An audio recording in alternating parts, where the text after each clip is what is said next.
大家好，歡迎嚟到我嘅 podcast What You Thinking, a podcast that creates space for folks of the Cantonese diaspora, those that engage with Cantonese communities, to all share our thoughts on culture, our lives, our futures, and anything in between, all over tea, or Caa4.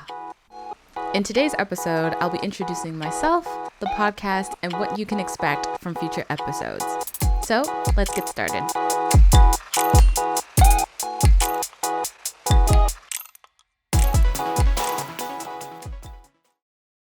Hôm nay嘅茶係當歸同埋菊花. Today's tea of the day is osmanthus and chrysanthemum. Oh, yay! I'm so excited. This is my first episode. 係我嘅第一嘅 podcast episode. So, if you haven't heard, I am a beginner at Cantonese.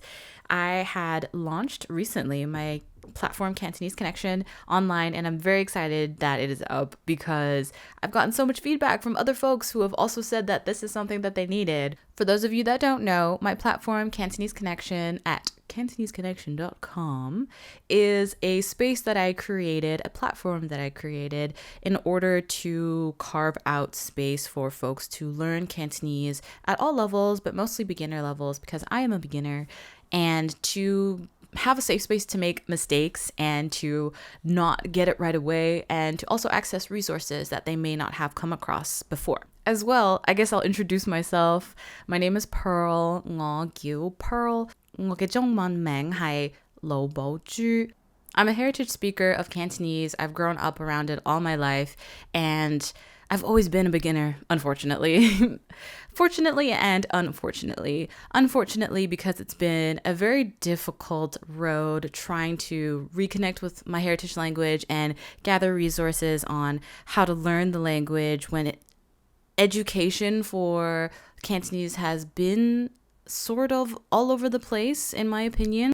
On the other hand, I say it's a good thing and an exciting thing because now more than ever, I feel that the movement of learning Cantonese and the resources available for learning Cantonese are at an all-time high accessibility-wise. So, along my Cantonese journey, I really wanted to create something that also was a platform where we could access conversations between folks of the diaspora, between community members, because there's so much that is involved with learning Cantonese, but also without learning about the people behind the language, you're not really getting the full experience, in my opinion. So I created What You Thinking because I wanted somewhere where we could have conversations, and we being folks of the Canto diaspora and those who engage with Cantonese communities, because we are many communities globally, to have conversations about how we're feeling, what's on our minds, from topics to saving face, to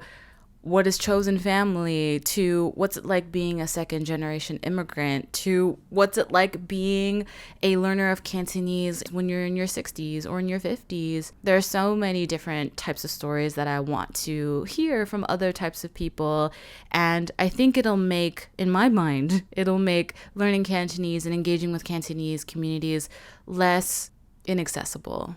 For context, 我係溫哥華出世. Yes, my Cantonese accent is incredibly Canadian. It is okay.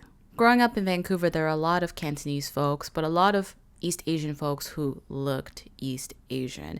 And being someone who's Black and Asian, but Black appearing and navigating these Cantonese spaces in Vancouver specifically, I felt like it was just inaccessible to someone like me. We don't all look one way, and that's okay. And I really want to make sure that we all feel comfortable enough to engage with our own communities, but also with people who are outside of our communities.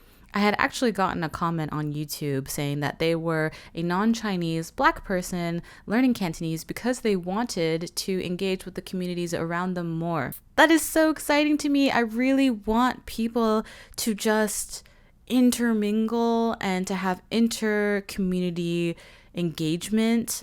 There's a whole lot of stuff that I want to talk about, gatekeeping being one of them, and where it's harmful and where it's helpful. But a lot of times, gatekeeping can be harmful, especially when you actually belong to your own community, to that community, and you're gate kept out of that.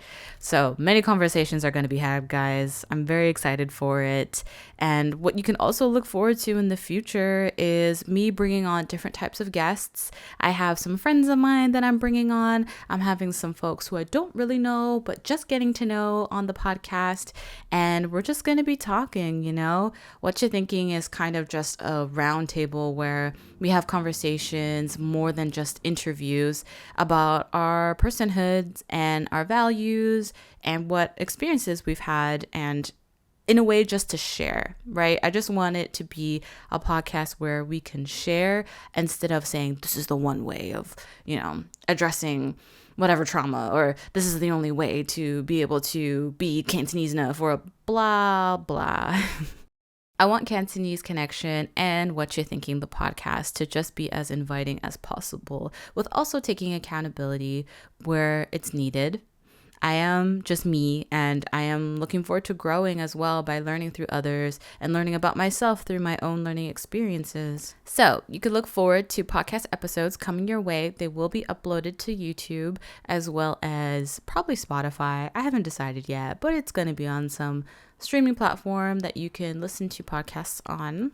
So I hope you're excited, because I am, and I can't wait to show you the different types of conversations that I have with so many different types of people. It's really eye-opening and reminds me of how rich our Cantonese communities are.